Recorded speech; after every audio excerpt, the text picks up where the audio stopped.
फरायसालियाव 1986 निफ्रायनो दङ। आं एक्चुअलि ओरैनो थाथ'दोंसोमोन फार्स्टआवनो, किन्तु उनाव एसएमसिआ आंखौनो हेडमास्टार हिसाबै 1986 निफ्रायनो माबा खालामना होयो। दा बेनिफ्राय आङो भेन्सार हिसाबै दङमोन आप टु 2000 माने माबासिम 12 सिम लास्ट माबासिम। बेनिफ्रायसो 2013आव प्रभिन्सियेल नङा सरकारि भाबै जानानै प्रभिन्सियेलाइज जानानै मा जाहैबाय आङो सरकारि माबाखौ मोननो हादों। दा बेखिनियाव 1986 निफ्राय जेरैबायदि सलायदोंमोन आं बे फरायसालिखौ जोबोद खस्थ' माने भुगिनो गोनां जादोंमोन, जेराव जोङो गिबियाव सानै फोरोंगिरिल'मोन। आं दिजेन्द्र बसुमतारी आरो आंजों लोगोसे दंमोन प्रबिन नार्जारी होननाय दोनथिबारि गामिनिमोन।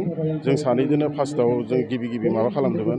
नाथाय बिथाङाबो बोसोरसेनि उनावनो मथा मथि मा खालामनो गोनां जाबाय, पुलिस साकरि मोननानै थांनो गोनां जादों।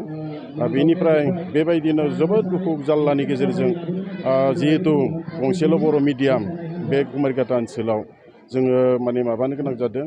आङो एक्सुवेलि गावनि माने माबाखौ मोजाङै फरायनो होननानै सानदोंमोन, गोजौ माने माबायाव लागै, नाथाय हास्लाबाखिसै। जि हाब्बाय फरायसालिखौ आं गारनो हायाखै आरोखि। बेनिफ्रायनो दिनैसिमबो माने माबासिम 26 एप्रिलनि लास्टसिम आङो फोरोंगिरि हिसाबैनो गावनि माने माबाखौ खालामदों, जायनिखि आं गावनि गथ'फोरनोबो आं गावनि समखौ होनो हायाखै। मानो होनबा बे जाहैबाय मोनसे सोलोंसालिनि माबा इनस्टिटिउसन, जायखौनोखि गथ'फोरजों ओरैबायदि माने माबाना थायो, आं माने एंगारनो हाया माने माबाफोरखौ गथ'फोरनि माबाफोरखौ। बेखायनो जायखिजादोला जोबोद दुखु जाल्लानि गेजेरजोंबाबो माने भेन्सार स्कुलाव आङो 27 इयार्स मथा मथि माबा खाथिनो गोनां जादोंमोन। बेनिफ्राय 13 इयार्स आरो माने 4 मान्थल'सो आङो माने माबाखौ मोननो हादों सरकारिनि माबाखौ। जेखि जादोला जियानो जाबाय, जिहेतु बैसोआनो थिनबाय नालाय, बैसोआ थिनबाय दिनै बे माने माबाखौ आङो हाजिरा लानो गोनां जाबाय बा रिटायारमेन्टखौ लानो गोनां जाबाय। दा बे हिसाबैनो लाबाय जितिया दिनै जिथुबा आंखौ बेहाय माबा हिसाबै बिदाय होनो होननानै जोंनि बे फरायसालिनि फोरोंगिरिजों लोगोसे बारग' फरायसाफोरा बा एलुमिनि बिथांमोना फरायसाफोरा जेरैबायदि माने आंखौ माने माबादों, दा बे हिसाबै जोबोद साबायखर बिसोरनिसिम। दिनै जे बिसिबां गिदिर माने प्रग्राम बानायनानै आंखौ बरायदों, आंखौ माने बिदाय होदों, माने बेखिनिखौ सुख'हायै मोनसे माबा थाहैबाय। सिगां जेसेबांखिनि आं 40 बोसोर माने माबादोंब्लाबो बा 27 भेन्सार स्कुलाव थानानै खस्थ' खालामदोंब्लाबो बेफोर गासैखौबो आं दिनैनि जिथुबा मान मोननाय, बे मोननायजोंनो आङो बावजोबलांबाय। दा जेखि जादोला बेफोरो माबा जाखायो नालाय, बेखायनो जेखि जादोला आं बे 40 इयार्स माने माबाखौ दिनैनि बे माबाजों आङो जोङो माने एसेमब्लि माबायाव मोनबाय, बे बिधान सभायाव जेरै एमएलए हिसाबै जलेन दैमारिखौ मोननो हादों।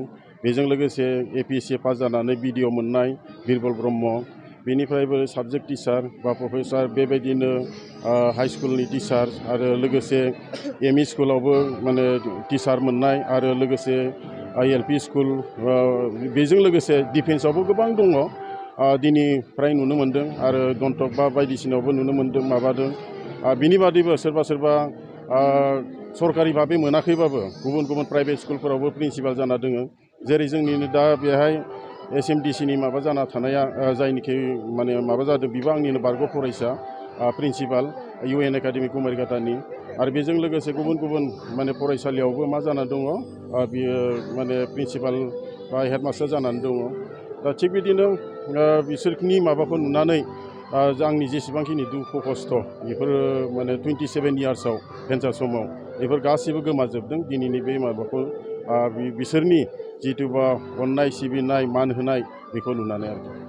समाजाव आङो जेसेबां उनाव नांथाबसिगोन, दा आङो गावनि अफिसियेल खामानिखौ मावना लाग्रोनि, खमबाबो 6 मान्थआ नांनो हागौ। बिनि उनाव ओरैनोथ' आङो समाज सिबियारिखा गोदोनिफ्रायनो माबाखा, गामि ओनसोल माबा खालामखायो। दा जेसेबां हायो नायनोसै माबाफोराबो माबायदि स्कप होयो, बे स्कप मोनोब्ला आंबो समाज सिबिनो थाखाय आवगायलांगोन आरोखि। गासैबो रादाब बिजों नोंथांमोननिसिम दिनै जोंनि बारग' गाहाय फोरोंगिरि सार दिजेन्द्र बसुमतारी सार बिथाङा थांनाय 30 एप्रिल खालि बे फरायसालिनिफ्राय आजिरा मोनदों। बे लेखायै बिथांखौ दिनै जोङो बे फरायसालिनिफ्राय बारग' फरायसा आरो लोगोसे फोरोंगिरि आरो दा फरायबाय थानाय गासै फरायसा लोगो नांनानै बिथांखौ बे फरायसालिनिफ्राय गाजा गोमजा बिदाय होनायनि मोनसे दिनै हाबाफारि लानाय जादों।